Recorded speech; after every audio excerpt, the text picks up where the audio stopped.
Well, howdy there, Internet people. It's Bo again. So, today we are going to talk about Russia and Ukraine and talking points and saber rattling and cause and effect.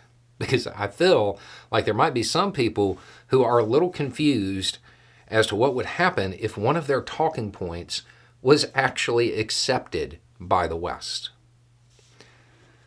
So, if you missed it, recently Russia put a system on alert. I mentioned it over on The Roads with Bo during a recap, and I'd planned to do a video on this channel talking about how it didn't mean imminent launch.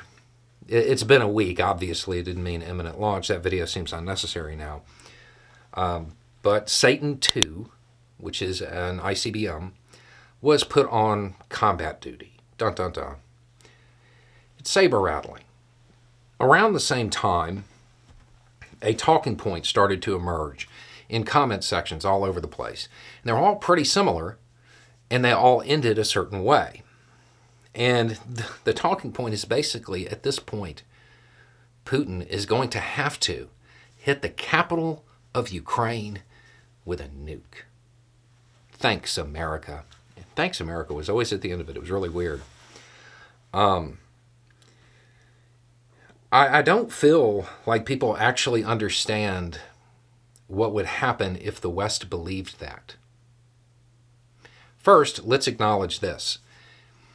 This idea that Putin has no choice but to use strategic arms, it means he's losing. There's no other way to read that. It means he's losing. That Russia's military might could not conventionally win over Ukraine. There's no other way to read it. But beyond that, let's assume the talking point is accepted. Let's say the West actually starts to believe that Putin is an expansionist who would engage in an elective war, and then, if he starts to lose, he's going to hit the capital. Do you honestly think that's going to make NATO back off? Because that's not how this works.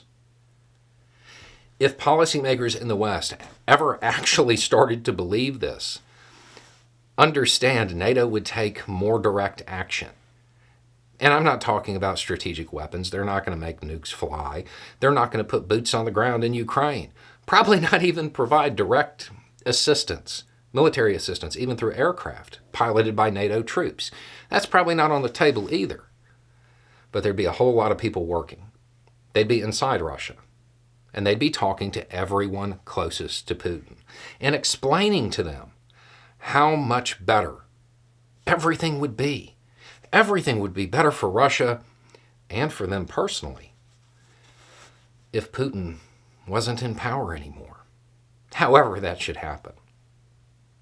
That's the actual effect if this talking point was accepted.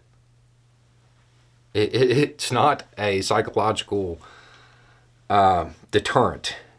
It doesn't make policymakers think, oh, we should back off from the person who invaded a country by choice, elected to do that, started to lose, and is now threatening to hit the capital. That's not somebody that anybody, and this might even extend to China. That's not a person that anybody would want in control of a strategic arsenal, especially one as large as Russia's. This talking point, if it was accepted, if it was believed, it doesn't lead to the West abandoning Ukraine.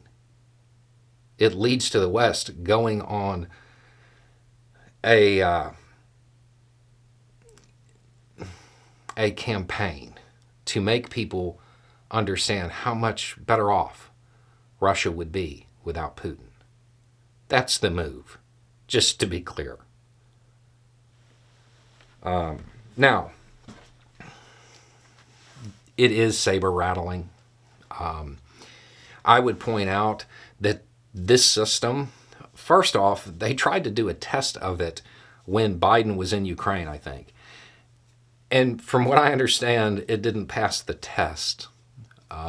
Aside from that, Russia understands what happens if anything elevates to the strategic level, if anything goes nuclear. It's not a real tenable talking point. It doesn't make a whole lot of sense. And if it ever was to be believed by those in power, it would have the absolute opposite effect of what I think those who are pushing that talking point believe it would have. Anyway, it's just a thought. Y'all have a good day.